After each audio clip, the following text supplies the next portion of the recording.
Alright, so for our glazes, the paint for the clay, these are the main color choices that we have. These are coated with 1 dot means 1 layer of the paint, 2 dots means 2 layers, 3 dots means 3 layers. So you'll be able to see roughly what things will look like because the actual glaze will look different before it's fired and after it's fired. It has that glass sheen in it from the silica, making it into glass. And it also just changes colors to see the 2000 degrees it goes through. But this gives you a visual. If there's a color in here that the name isn't here, Google it, look it up on Google Images, like Mayoko Lemon Glaze, and it'll show you roughly what that color looks like. But these give you a good idea of the color range that we have. And this plate down here, this is a little experiment I did where I layered colors. So I did 2 layers this direction of going in this direction of from the bottom top, it goes maroon to purple, black, freckle brown, gray, white. Did 2 layers that way and then 1 layer going vertical. So you can get some interesting effects, but they don't happen all the time. It's kind of like a game of chance with the environment of the kiln and other different factors that happen. But it is a fun thing to try layering them to see the different effects you can have. When you figured out what colors you want here for your project, you'll come over to the clay closet and grab your glaze from here. The name will be on top and the year that I bought it will be on the bottom, but double check to make sure that your color is the same as the top. We haven't had issues lately, but a few years ago we had someone switch a bunch of lids and mess everything up. So just double check. Also, when you pick it up, make sure the lid's on. Some people have difficulties with the lid, so they'll leave it not on all the way. Someone will go to shake it and it comes off and goes everywhere. So just be careful to make sure the lid is on. When you get back to your table, you'll shake it up and open it. And because these are such expensive paints, what we do is we pour a little bit in the lid at a time and use it directly from the lid. After we're done, let it drip back into the jar and close it. The issue with that is that because that paint seals up the top, sometimes it's hard to get off. So I'm about to show you, if you're having a difficult jar, like this is on sturdy, I'm about to show you how to get it off.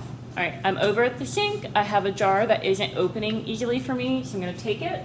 I'm gonna make sure it's not coming off accidentally. Run the water right on that seam between the jar and the lid. Get a paper towel and try it again. And 9 times out of 10, it'll open much easier than if you don't. All it does is the water gets in there and rehydrates that paint and it lets it go. All right, I have my glaze colors, a cup of water from the sink, my paint brushes, my project I want to paint, a paper towel to keep my table nice and clean.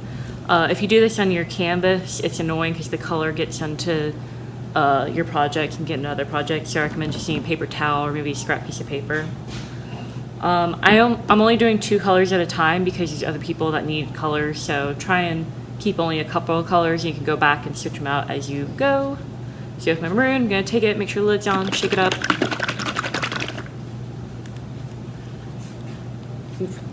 And I have to go to the sink and untighten this.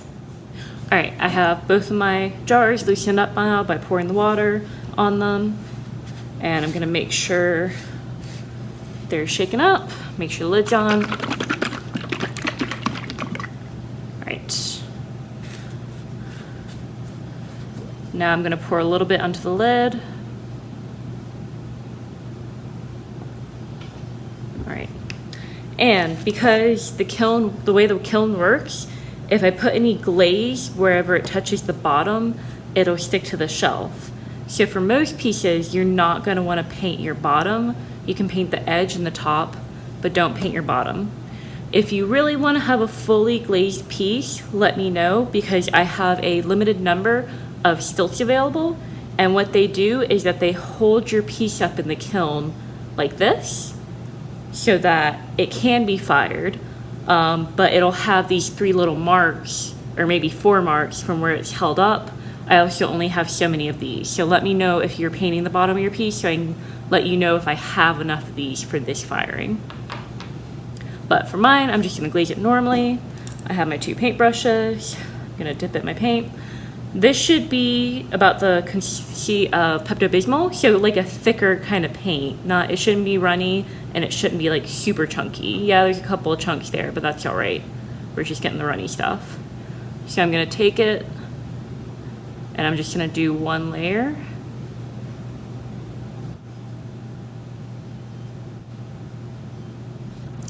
And I've got all my side, and you can tell it's already drying. That first layer is already drying, which is exactly what we want. We want the clay to absorb it. I'm gonna go in.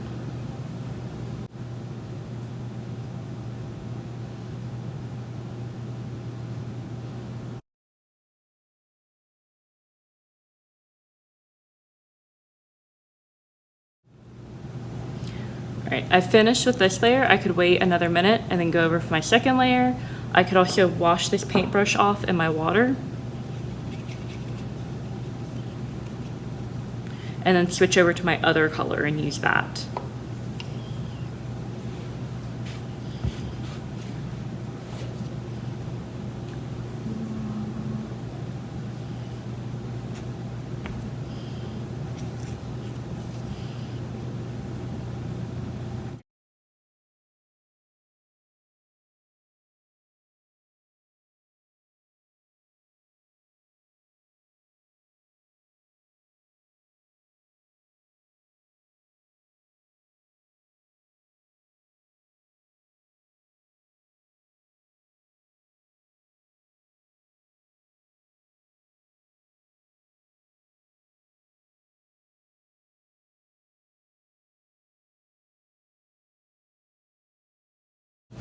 All right, when you're finished glazing, I have my 3 layers on here, and I'm gonna make sure the lids on these glazes are on good and put them back. I'm gonna clean out my water. I will add our clear and transparent color is technically clear and transparent. This is our white. Our clay turns out this kind of white if you put nothing on it. So the clear and transparent is really just a gloss that goes over it. So if you want any kind of white in your design, you would leave it blank and then put the clear on it the last bit. Our clear is a pink color so that you can tell where you put it and how many layers you put it on. We did have a like opaque, thicker white, but it's less reliable than the clear and transparent. So again, if you want any of your things to be white, leave it blank and then do your clear last. But this piece is ready to go to the firing shelf. I made a little mistake on the bottom on purpose so I can show you how to clean that up. All right, right by the kiln room on this kiln shelf is where you're gonna put your finished piece. But like I said, I made a little mistake on mine and it would stick to the bottom if I left that. So I keep a little sponge over here with a little container of water. If you put it in, rinse it out, take it and just lightly rub it away. And you just go around your bottom in general, make sure everything's cleaned up, and that looks good. So I'm gonna leave it here. Other people put their things here as well. I will come and check things, make sure they look good, and then load them into the kiln. Firings can take different timings. It could be as little as 1 week, it could be as long as a month to fire something, depending on if the kiln fills up, and then I'm able to fire it. But yeah, that's it for glazing. This is gonna change colors when it comes out of the kiln.